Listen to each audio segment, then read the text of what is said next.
While he's getting the presentation up, my name's King Povenmire. I guess Hey guys, just a second. There's a bathroom in the building next door, and I'm going to make sure that the office is open, which is straight through. It says student entrance. Just straight through there. There are also a set of bathrooms, so I need to go and lock that door.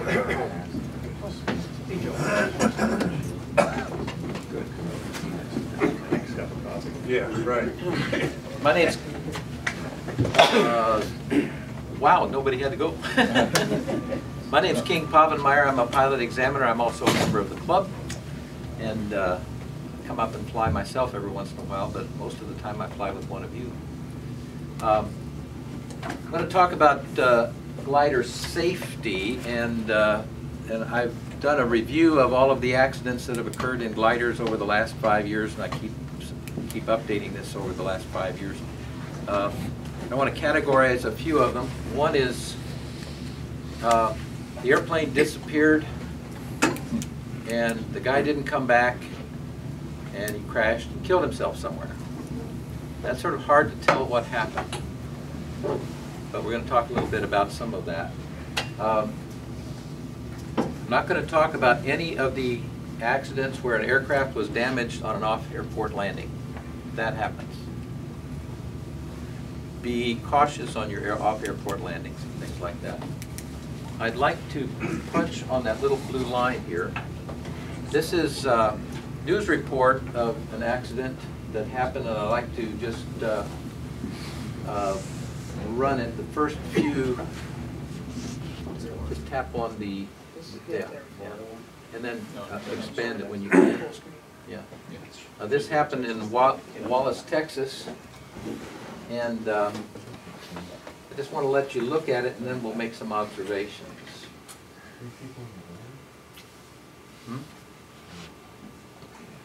Sound. Yeah, we have to have sound up.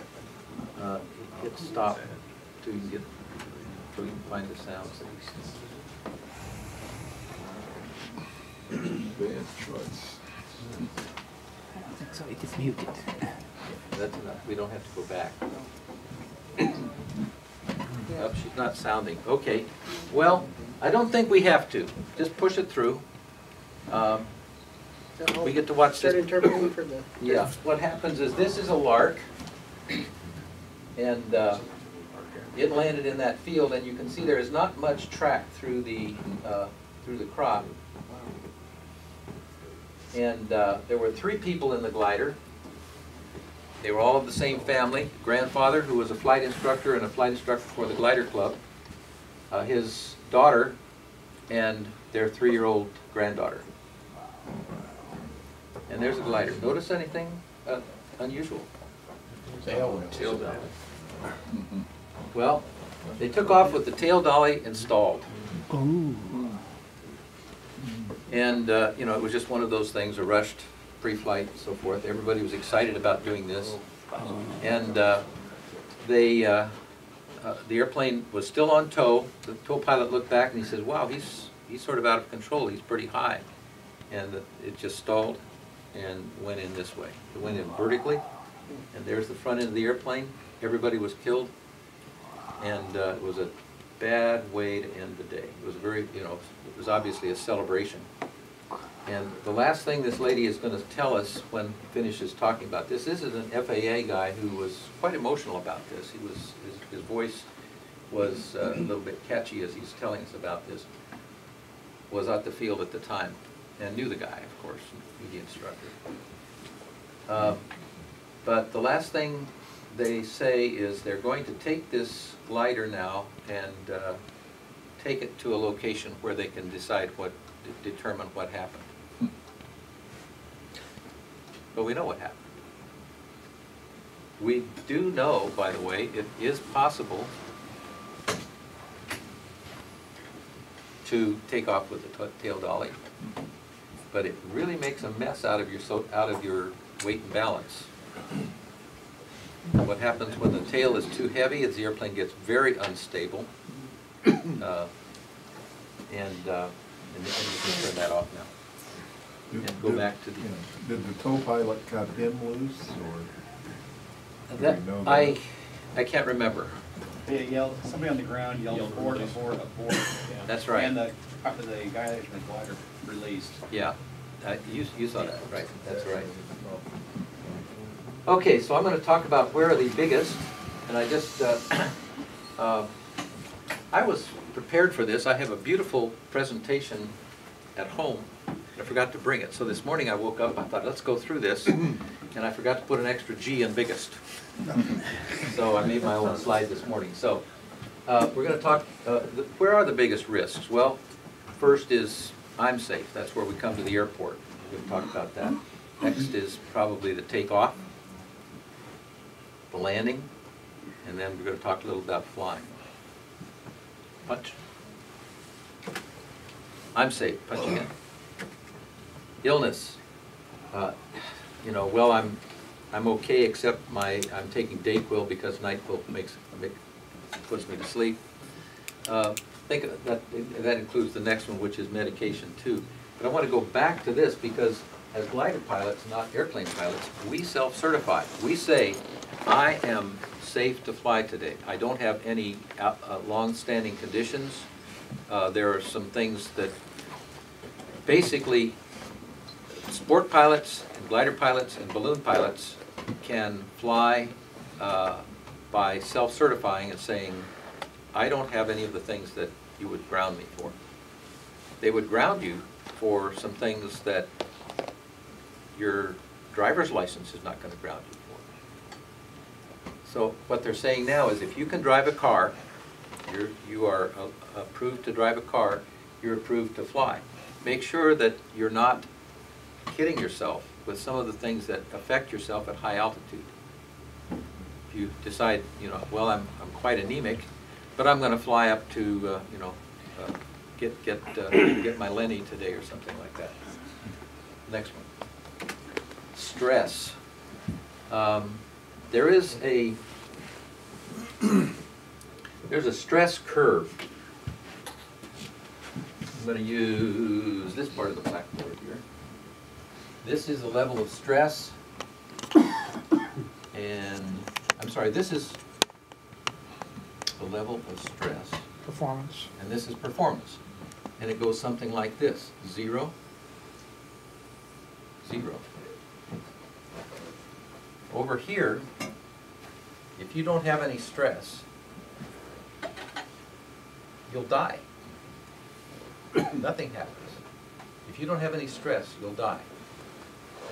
Well, we can. If you have a question about this and you don't really, if you're not really sure this will work, what I'd like to have you do is, wherever you are right now, just stop breathing. At some point shortly, you're going to get a stress level. Stress causes you to breathe. Okay, you can start breathing again. At some point up here, you get to the peak, and this is where, no, this is not where the Super Bowl team wants to be. The Super Bowl team wants to be this side of the peak. They want you to be really up for the game, because then your performance will be at its highest. Your performance keeps going up until you get to the stress point where you say, okay, this is it, and it's sort of hard to identify. You say, okay, I'm still doing well, I'm still doing well. You get over here on the other side of the curve and start downhill. At this point, this is panic. I have no idea what to do now. So the that's horizontal line is stress and the vertical line is performance. Vertical stress. Vertical stress. Yeah. this is performance, Yeah. and this is, yes. That's Did I get it backwards? No. Yeah. Yeah, well, thank you. Performance stress. There we Yeah. go. Okay. Performance is on the bottom. Nope. Performance goes up. As stress increases, performance decreases or increases. to the Increases point till you where get to the have- point where, hey, I'm ready to go, and then it gets, and then if you go beyond that point, then you are on the downhill slide, and your performance will decrease. Right. I have to tell a story on myself. I was on a flight one time that I knew I shouldn't be there. I knew I shouldn't have taken off. I knew I shouldn't have, I knew as I was walking out to the airplane that I shouldn't get in this airplane and fly, because there was so much going on. And what happened was, well, without getting into too much detail, air traffic control aimed me at a mountain in the clouds. And I was sure that it was just, I was really, and by the time this was over, I was safely out of the sky, but I was too stressed to go talk to the tower. So, the next one. What you have to do is be able to handle the stress, and that's just recognize that you're stressed, and on a day like that, just don't go do this recreational flying. Even if the standard, the normal lapse rate is higher than the dry adiabat, don't go flying. Alcohol or other UI. There's a rule that says you have to have less than 0.04 alcohol. If you got 0.03, you can go flying? No. The rule goes on to say you haven't had alcohol within the past 12 hours. I'm sorry, 8 hours. But if your head hit the FIP at midnight, you can't fly at 8 o'clock in the morning. FIP, forehead impact point. Or any other UI. It's a UI. Huh? UI. What is a UI? Under the influence. DUI, FUI. DUII, under the influence of intoxicants. So that's anything that might affect you, like the Dayquil, the NyQuil that I may or may not have taken today.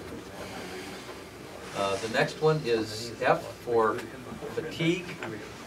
I lost a friend, a glider friend, many, many years ago. He was a nationally ranked glider pilot, but he had moved to southern part of the country. We were down in Mississippi, and he put his glider together, which involved, I left the wing pins at home, had to drive home to get his wing pins. He got home, there was 2 more frustrations, and it was late in the day. He took off at the end of the lift and was scratching around, and he was turning base early on in his flight, and he was about ready to turn final, and he got a little bit of lift and pulled into it, stalled, and crashed and killed himself. But fatigue and stress was a little bit part of the problem. But he had had a long week, and he'd been out on a trip, on his business. They had sent him to some other part of the country, so he had some fatigue going in. But that just, all day long he was dried out. Up here in Oregon, most of the time, there's not a bunch of, how do we say this? It's not a very dry climate, so it's possible to feel hydrated, even though we're sitting in a cockpit. That we have to be aware that we have to carry water, and we have to carry a weight if you get rid of the water. Next one is emotions. Emotions could be, involved with stress, could be involved with fatigue, or it could be the other side. I'm way down here now because I'm feeling great. And I was feeling this the other day as we were turning downwind after a beautiful flight. It's just beautiful. Oh, what a beautiful day this is. You've got to make sure that you stay up for, wait a minute, what's happening? Okay. Next is takeoff. Pre-launch checklist. Now, this guy that we saw on the video was in the what? Lark. In the Lark, was he didn't do his pre-launch checklist very well. We have a culture now at our club where one of the things we say is tail dollies removed as part of our launch briefing, I believe. Is that right? That's right. Yeah. But the way you go through any checklist is often you'll go through a flow. You say, okay, I've done this. Now let's check it off. A, B, B, B, C, C, D, D, E. Or C, B, C, D, whatever. But as you go through it, say to yourself, I didn't do that. If you have this is called the break set technique. If you say, okay, I've done my flow, so I'm going to go through the checklist A, B, C, D, D. you're kidding yourself. But if you say, wait a minute, belts, ballots, did I make sure that? Okay, then just make sure, go through it with the idea that I'm not ready. Tow. This is a dangerous place. This is where you are attached to another airplane. And you have the capability of hurting the tow pilot. I think this goes through one at a time. Yeah. We take the standard brief. We make sure that that we've done the brief. And as I've forgotten your name. David. David said that we have to have a briefing by the FAA, and the card is a beautiful way to do it. You know, you have a standard brief, or you have a, or you can put the notes of what you very shorthand. You put some notes in there. Distraction. What do you think of when I say mouse? Taylor Drake. Taylor Drake. Distractions, and you know, I don't know if you're, those of you that are new don't remember, Taylor Drake is our safety officer. And he put an email out, said, hey folks, this happened to me, first flight of the season. We were taking off in his own ship, and as they got to about 10, 15, 30 feet, something like that, 50 feet, a mouse crawled out of the place where the stick goes into the, and onto his lap. And he didn't, I mean, what are you going to do? What happened was he broke the rope before he knew anything else. He just went, pop, and the rope broke. Wow. That was a steep pull-up all of a sudden. Well, there's a caveat there. This was one of our weaker ropes. But his point is, any distraction, you have to be aware that this could hurt. The club that I belong to down at Coburg Hills, down by Eugene, killed our tow pilot this way. 233, back door doesn't close very well on any of them, but the student's second solo flight, I heard a bang in the back, and that's what happens when the door pops open a little bit. He went like this. And when he looked back, the tow plane was down here. He lowered his nose. He said, oh wow, there's a whole bunch of slack. He got rid of the rope, which was what we're going to talk about in a minute, and started to turn.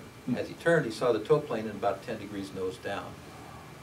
And what we figure happened was, he was 150 horse Pawnee at 200 feet, stalled by being slowed down, and maybe he got distracted too, and then did a secondary stall by pulling, you know, at 200 feet, you're stalled, your nose goes down, you're going there, you want to avoid the ground. And he was, he went straight in. We found out by doing this, Bob Brock and I and several other people were involved, tried to see how far out of position we could get safely. And I have a video of it. It's kind of scary, but you can't. At one point, we're looking down at the tow plane, and we can see the shadow of the glider on it. But so the distraction is what you have to be aware of. If you're distracted and you do something, wow, recognize your distraction, look back at the tow plane and release if you have to. Stay in position or release. We had a meeting with the tow pilots after that happened, and one of the questions the tow pilot said, well, if I release you at any time, is there a problem? Is there some problem where I could cause you a problem? And I have to say that most of us glider pilots would say no. The rope can break at any time, and I know what to do. If you don't, get with an instructor and try out some of those things. So, stay in position. If you get out of position, release. If you 10 minutes. 10 minutes in or out? 10 minutes to go. Oh, good, thanks. So, we want, as an examiner, I'm not gonna box the wake until we start heading out Highway 26, but about 1,000 feet, 1,000 HEL, then it's safe to start playing with things like boxing the wake or slack line. In your own, I can't remember whether the standard brief includes the possibility of boxing the wake or slack line, but it should be above 1,000 feet. If you're going to do that, make sure the tow pilot knows that you're going to do it. And it's a good thing to practice, even by yourself. You know, you're in your own airplane, you have to be able to control, you know, getting around the wake sort of lets you know, okay, I know what this looks like, I know what this looks like, and I know how to get back into position. And be ready for a release by the tow pilot.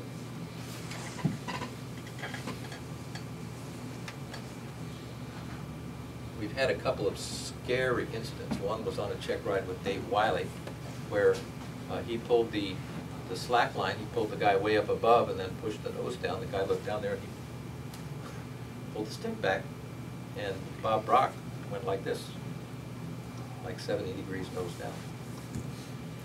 And that happened, that was the second time that had happened. Bob has written an article, what's it called? Don't kill the tow pilot. Don't kill the tow pilot. But that was a little bit scary for him. So, and then the release itself, you want to make sure, you know, as you're towing out, you want to make sure that you're clearing for traffic. You're watching, you know, the tow plane is clearing for himself and hopefully for you too. But before you release, you're going to be turning right, the tow plane's going to be turning left, and you want to make sure that there's enough, that there's no airplanes coming. There was an accident down in Calistoga, I think somewhere in California, where, it was in Colorado, I can't remember which. 232 was being towed, and he saw the airplane come between them, break the rope, take out the tow plane. He landed. There's a video on YouTube of a French pilot being towed. And no, he gets between the tow plane and the sailplane. Yeah. Cuts the rope and then ends up crashing himself, so it's pretty spectacular. Okay, so once you release, you turn right, tow plane turns left, and after you turn, you can either turn back to keep sight of the tow plane or make the turn around and but before you do any maneuvering, you want to make sure where the tow plane is, make sure he's out of the way. And make sure that the other airplanes around the area might be out of the way. If back there for just a second, if you release early, like PTT, premature termination to the tow, you're not you're at at about 65, 60 knots or something like that. But if you pull up, you're going to lose enough airspeed that you're not going to have the airspeed to land. So you've got to get that nose down. You're going to go through the wake now as you make your turn back toward the field. Be aware of that. Okay. Flying. Gaggle. How many of you have, well, how many of you feel confident in a gaggle? Okay. I'm going to fly with one of you guys and see. How do you space yourself? How many aircraft at the same altitude? Four at the same altitude? Oh, well, we flew with over 60 in one thermal in California contest. I think it's recorded history, the biggest number ever. Here's my problem. I spent a lot of time in a 233, and so I'm up here, and he's here, and I'm turning. How do I keep from turning inside him? Oh, you follow. You follow. Especially if you have more than one. If you see one, then you put on the opposite side. Stay outside it. And you fly, formation. He's over here. You just. So you just. You do it a lot. You do it a lot. Stay outside him or stay, yeah. But if I'm going, 35 knots, it's sort of hard. Well, and so the point there is just because you can fly slower doesn't mean you should. You should. Yeah, okay.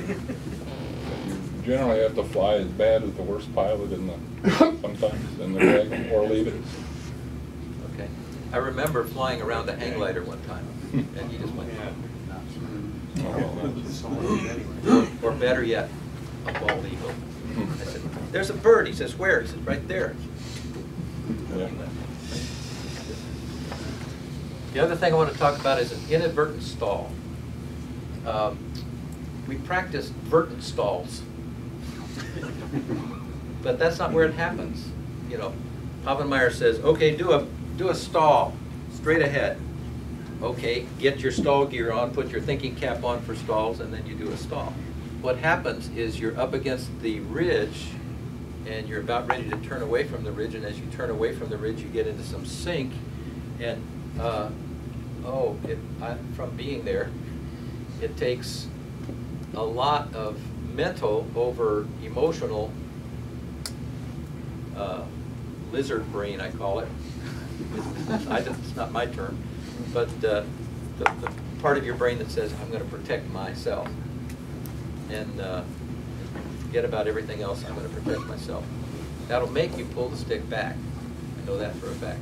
You've got to push. You're in the thermal. Might be wanting to tighten it up a little bit. Maybe there's a thing called the stall speed increases with G load. So if you pull in about 1.4 Gs, it's the square root of your G load. So that means your stall speed is 1.2 times, or about 5 to 10 knots above where you're used to seeing it. And you might get a stall in there. There was in one of these that the airplane didn't. They were unable to talk to the pilot after it. They were watching this flight, and the airplane just got into a spin and never recovered. In a spin, your lizard brain is telling you the ground is down there. I'm going toward it.